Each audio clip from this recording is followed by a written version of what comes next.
You're listening to the Dibbly-Dobbly podcast. Remember to like, share, comment, subscribe, and click the bell to make sure you get the latest episodes of the podcast. Be sure to like and share our Facebook page and follow us on Twitter and on Instagram. Hi everyone, and welcome back to another episode of Cricket Roundup. In this episode of Cricket Roundup, we talk about the ICC Future Tours Programme for 2023 to 2027, Ben Stokes' retirement from one-day internationals, Australia's ODI squad for their series against Zimbabwe and New Zealand, Sri Lanka versus Pakistan Test Series, Australia's women's T20 International Tri-Series against Ireland and Pakistan, England versus South Africa ODI Series, West Indies versus India ODI Series, and an update on the ICC World Test Championship. It's the Dibbly-Dobbly podcast, and let's get started. Now then, to kick off this Cricket Roundup for this week, let's talk about the ICC Future Tours Programme that's been recently announced by the ICC for the next 4 years between May of 2023 to April 2027.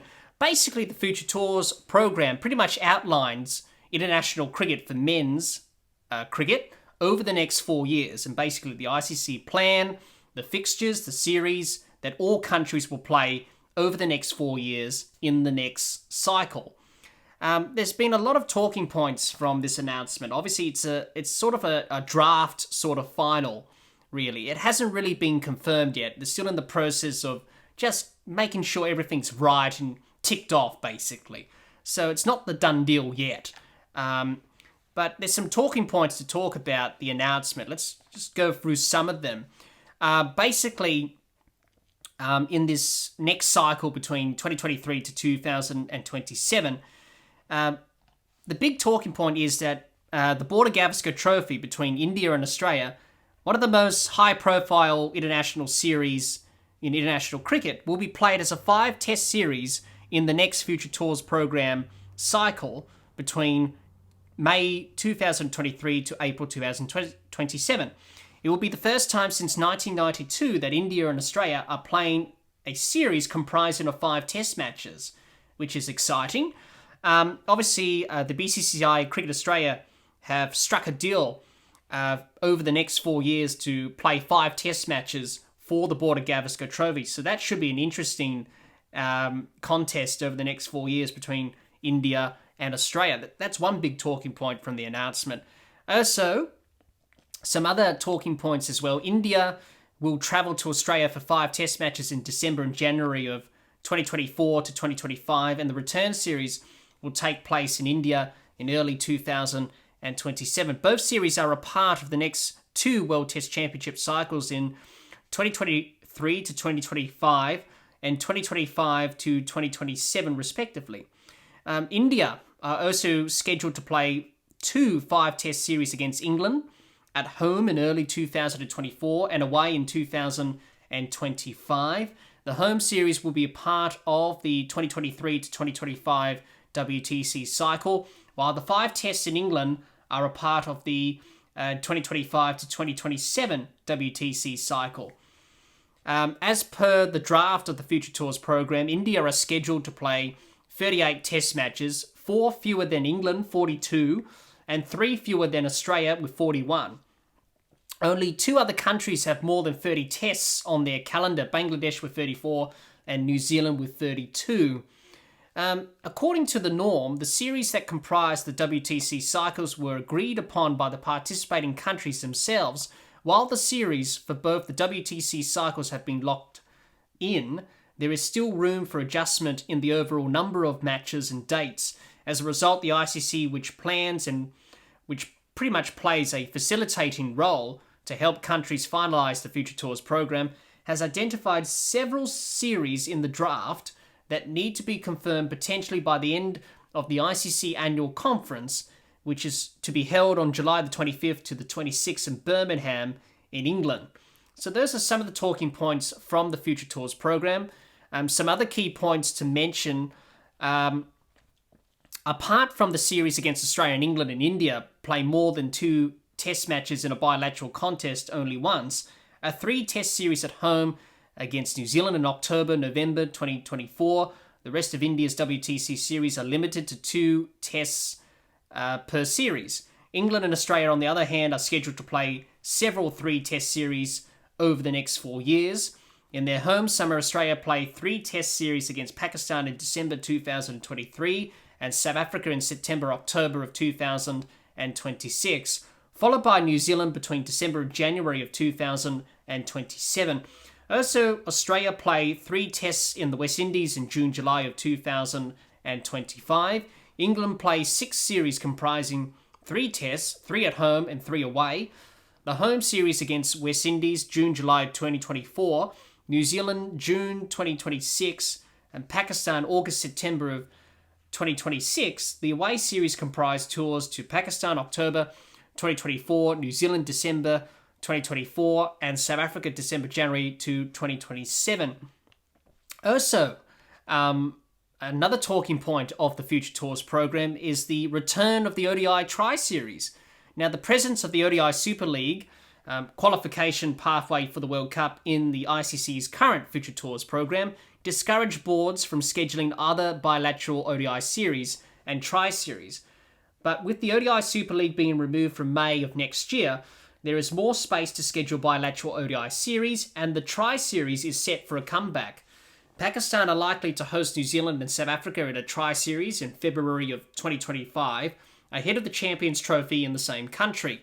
A few months later, in June-July, Zimbabwe is scheduled to host New Zealand and South Africa for another Tri-Series, and in October-November of 2026, Pakistan are hosting a Tri-Series involving Sri Lanka and a third country that is yet to be confirmed, I should say.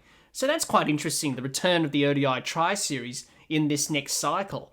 And there has been some talk about ODI cricket over the last few days, whether or not we should get rid of it. Does it have any relevance now? Apparently, we're going to see more and more ODI Tri-Series as this Future Tours program progresses over the next 4 years. And another talking point from the announcement of the Future Tours program is that we're going to see more 5 T20 International Series on the rise in terms of games. That's going to be increasing over the next 4 years. Obviously, the commercial benefit of playing more T20 Internationals has resulted in a massive spike in 5-match T20 International Series proposed in the next Future Tours cycle. There are 15 series comprising 5 T20 Internationals that have been slotted in. 9 of them involve India, but some are yet to be confirmed. So that's quite interesting that we're going to see more and more 5-match T20 International Series over the next 4 years in this Future Tours program. So those are some of the talking points from the Future Tours program announcement by the ICC. The last talking point is basically the rise of T20 the rise of T20 domestic leagues around the world. During this Future Tours program draft that the ICC are doing, there is quite a lot of T20 domestic leagues around the world that are taking quite a lot of slots from the international schedule. And that is a big talking point. A lot of people have talked about that. Obviously, T20 cricket's on the rise. So it's quite interesting to see that number increase. Obviously, it's no surprise. So it's going to be interesting to see what happens over the next 4 years with international cricket and with the T20 domestic leagues that are making a name for themselves around the world. It'll be interesting to see how the two will go together. But it's definitely a big talking point. Obviously, will that make players change their priorities in terms, okay, I want to play T20 leagues or international cricket? Be interesting to see what happens there. But yeah, so pretty much a lot of things to cover and talk about in the Future Tours program. Basically, as I mentioned earlier, this is basically a draft. So the ICC are yet to confirm all of these fixtures and series. So it'll be interesting to see what happens when they do confirm it and we do see the final Future Tours program schedule being released by the ICC and seeing who's going to be playing who over the next 4 years. But it is a big talking point, the international schedule, obviously. For some years now, it is, probably a system that needs to be fixed and resolved because we are seeing a lot of cricket being played. We are seeing players taking breaks from playing cricket because they can't play all three formats. We just saw what happened with Ben Stokes recently. So it is going to be interesting to see how the ICC and how cricket boards can sort of come to some sort of agreement on how to fix the international calendar, because it is broken and it does need to be fixed. Let's talk about the big talking point of the week, and that was Ben Stokes announcing his retirement from one-day internationals. Ben Stokes announced his retirement, and he said the first ODI at Chester Lee Street in Durham would be his last one-day international for England. Basically, Ben Stokes pretty much said in his statement when he announced his retirement, basically it's because of the schedule, the international schedule at the moment. And at the start of this Cricket Roundup, we did talk about the Future Tours Programme, which the ICC did recently announce for the next 4 years between 2023 to 2027, which pretty much outlines all of the international cricket that men's cricket plays over the next few years with the 12 full member nations of the ICC. And Ben Stokes said, basically, I can't play three formats anymore. I got to give one up if I want to prolong my career. And he thought, well, one-day cricket, I'll just give it up and retire and focus more on Test cricket. And if I'm good enough, play T20s as well. So it does raise a bit of a question and a talking point that we're going to see a lot more players retire because of the schedule and because of the rigours and sort of the requirements of cricketers today.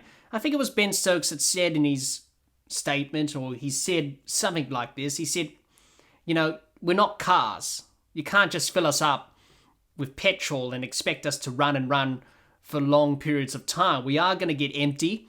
We are going to get fatigued, tired, and we're going to break down mentally and physically. And he's got a point there.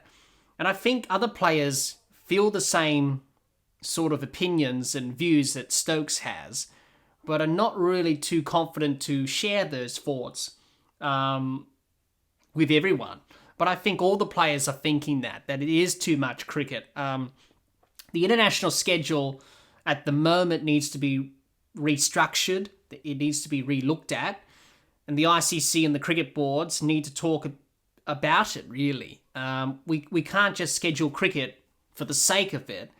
We got to do it in a way that is promoting the game, developing the game as well amongst all cricketing nations. Have a balance between doing that, but also having a balance of rest and gaps in between the schedule to allow players to rest and recuperate, and then they're able to play the next series or next tournament or whatever. It's definitely broken. It does need to be fixed, but there's a lot of solutions that could resolve the problem, but there's too many to list in this Cricket Roundup today, and that's probably time for another separate video or episode to talk about that. But basically, I think it's very important that cricket boards and the ICC do need to look after players' welfare and mental health and well-being. And if they don't do that, if they don't do something about the international schedule, we are going to see more and more players like Ben Stokes retire at a young age from one format quite often. And it's going to be a bit more of an occurrence amongst players around the world. So obviously this has raised some alarm bells. Let's talk about it, let's work it out, and let's fix the problem. Will the ICC do that? That remains to be seen. Will cricket boards do that? At the end of the day, cricket's all about money and revenue and profits.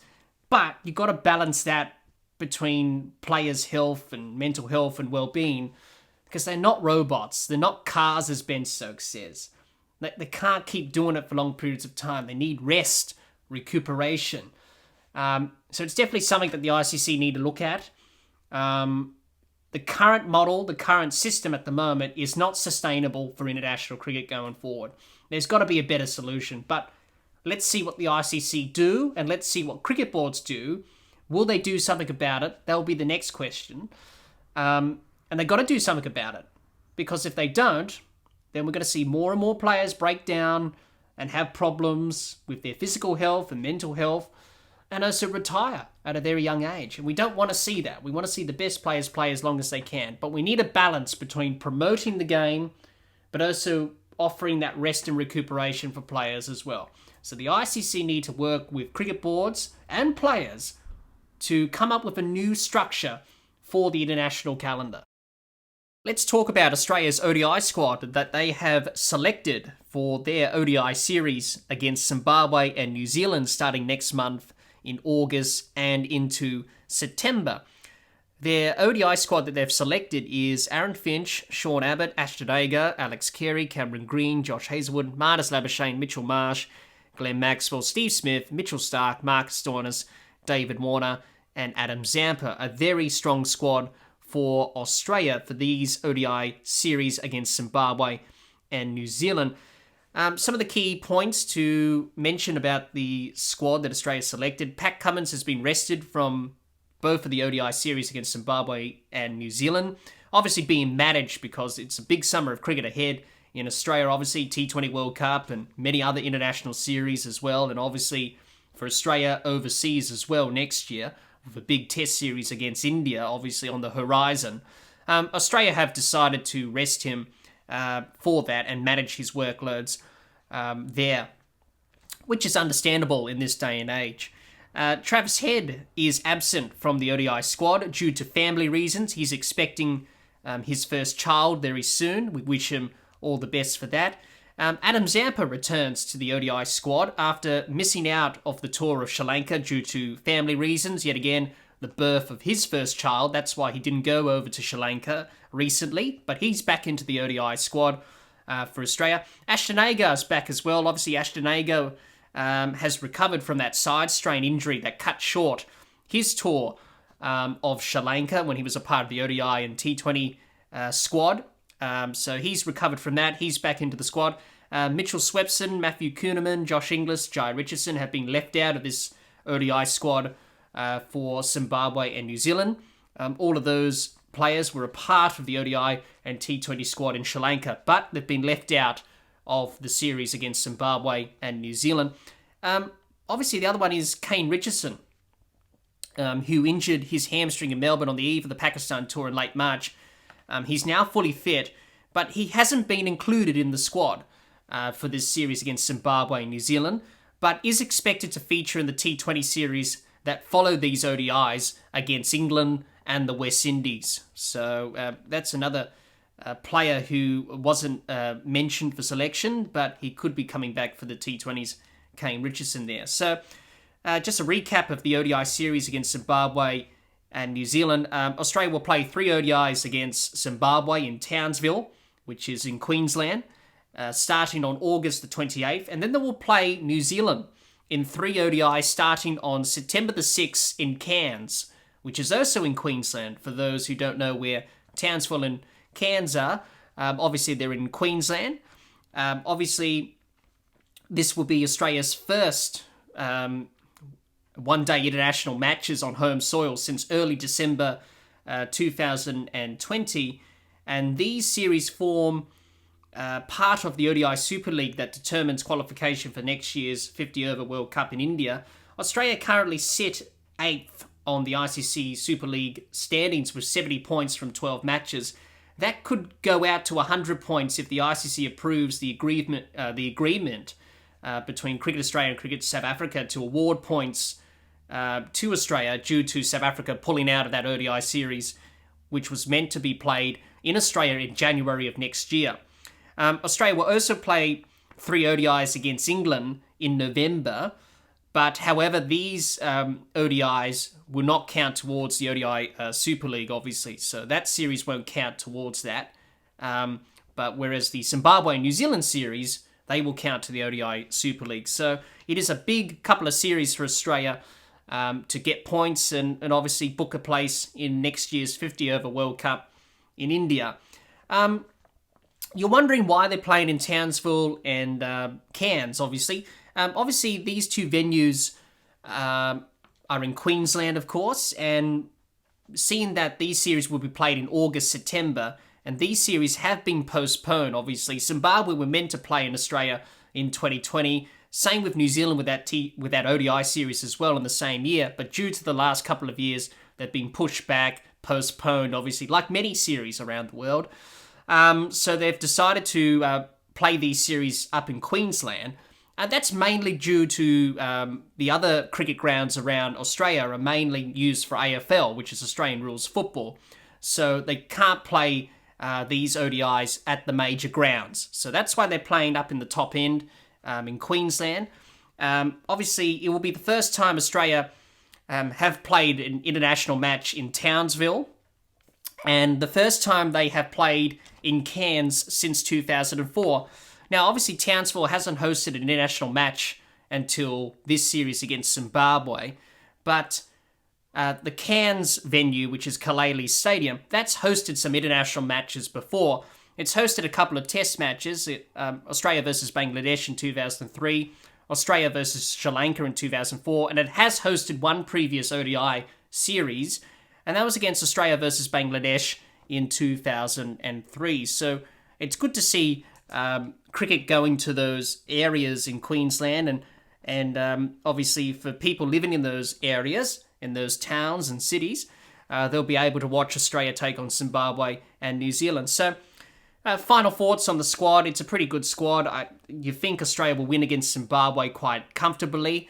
The series against New Zealand should be competitive. It always is. But it's a good squad. It's a strong squad. Let's see how the squad will go against Zimbabwe and New Zealand. Also for Australia, it's important to work out combinations and what sort of 11 and squad they want to take to next year's 50-over World Cup in India. Let's talk about the Sri Lanka and Pakistan Test Series. Let's talk about the first Test match, which was an amazing game of cricket. A very good Test match between Sri Lanka and Pakistan, and the first Test of the two-match Test Series that is currently happening between the two countries in Sri Lanka. What a Test match this was. Pakistan chasing down 342 and doing it with 4 wickets to spare. What an innings from Abdullah Shafiq, 160 not out of 408 balls. That's just some knock there. Brilliant knock from him. A quick summary of what happened in the match. In the first innings, Sri Lanka batted first, made 222 all out in their first innings. Dinesh Chandimal top scored with 76, continuing on his great form from the Australia series. And for Pakistan, Shaheen Shah Afridi took 4 for 58 and led the way with the ball for Pakistan in the first innings. Pakistan, in reply, in their first innings, were bowled out for 218. Babar Azam, the captain, top scored with 119. And for Sri Lanka, Pradeep Jayasuriya took another 5-wicket haul, 5 for 82. Test cricket's quite easy for Pradeep Jayasuriya at the moment. Had a wonderful debut against Australia. Got another 5-wicket haul here against Pakistan in this first test. The second innings saw Sri Lanka get bowled out for 337. Yet again, Dinesh Chandimal top scored with 94 not out. He's in some touch with the bat. And for Pakistan, Mohammad Naraz took 5 for 88 for Pakistan with the ball, led the way in the fielding effort for Pakistan there. Pakistan needed 342 runs to win in their second innings. They chased down the runs. They finished on 6 for 344.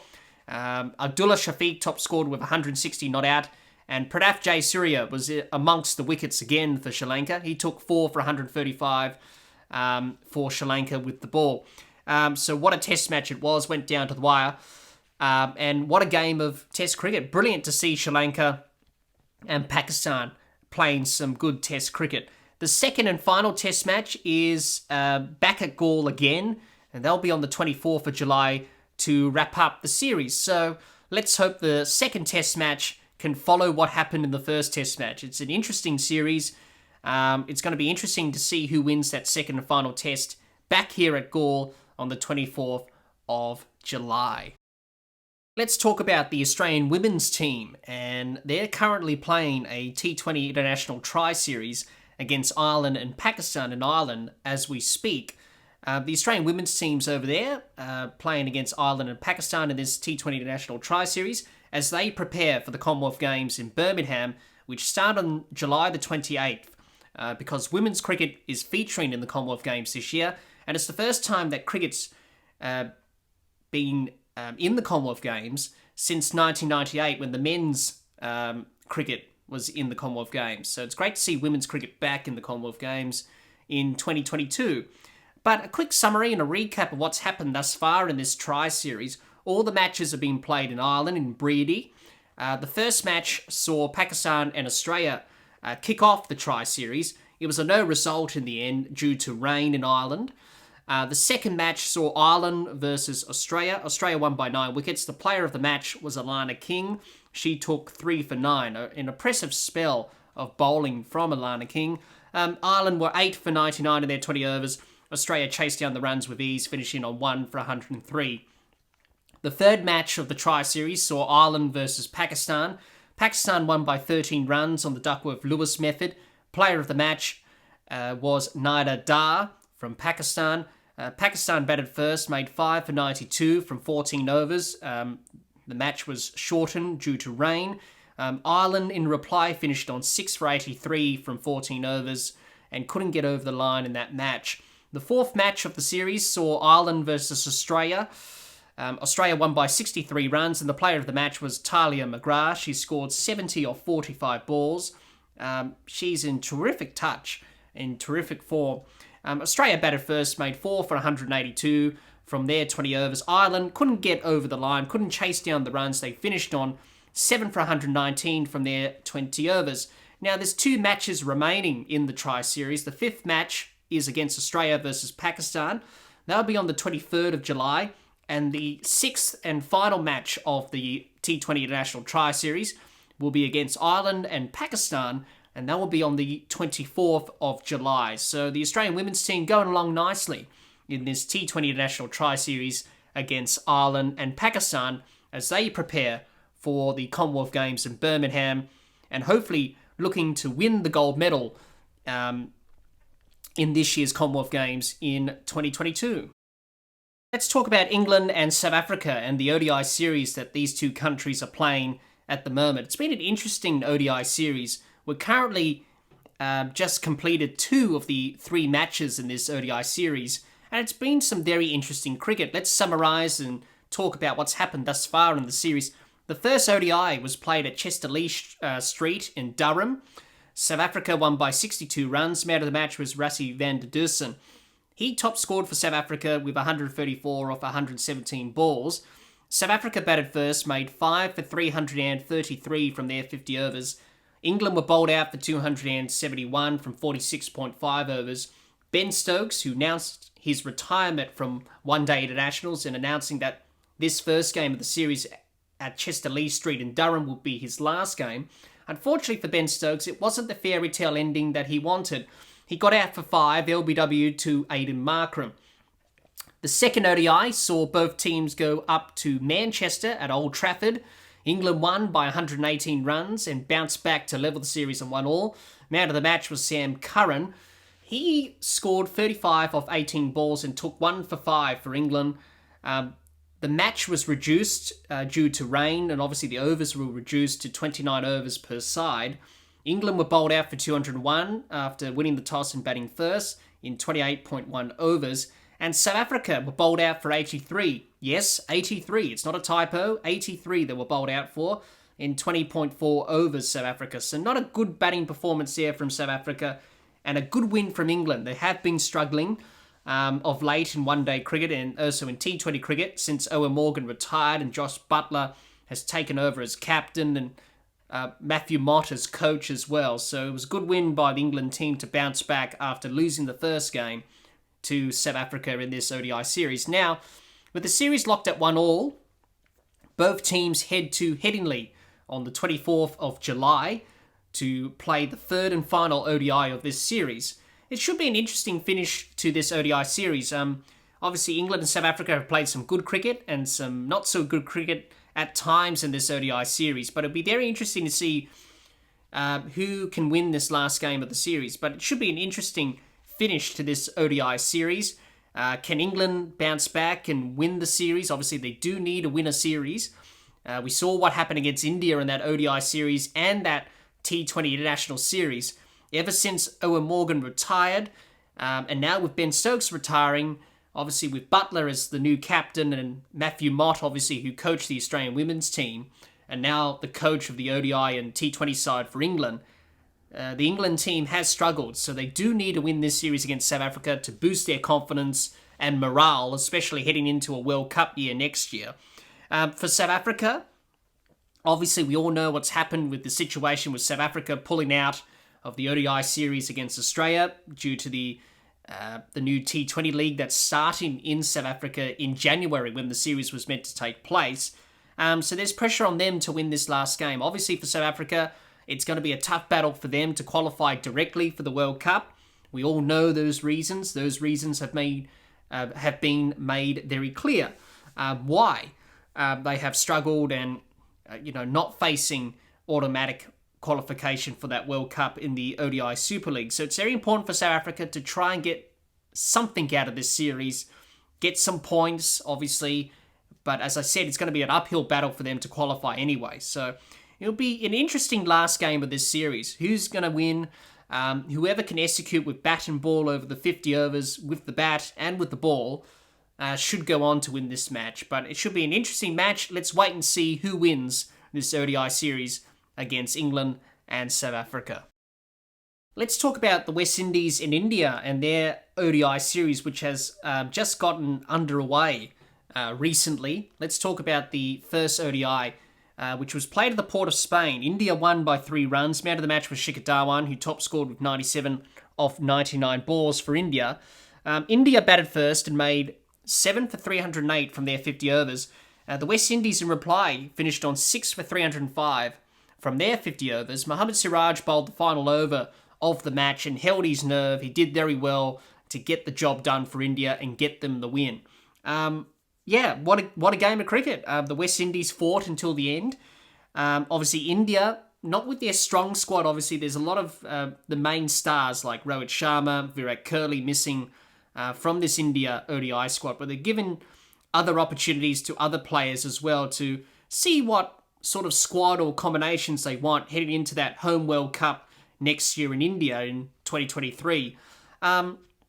They did very well. India were able to get the job done, and that's the important thing at the end of the day. Find a way to win the game, and that's what they did. A very exciting game of cricket. Unfortunately, if you're a West Indian supporter, didn't quite get over the line, but I think for the West Indies, I think they'll take some confidence from this first game of the 3-match series. Obviously, this ODI series is a 3-match ODI series, then to be followed with some T20 nationals later on.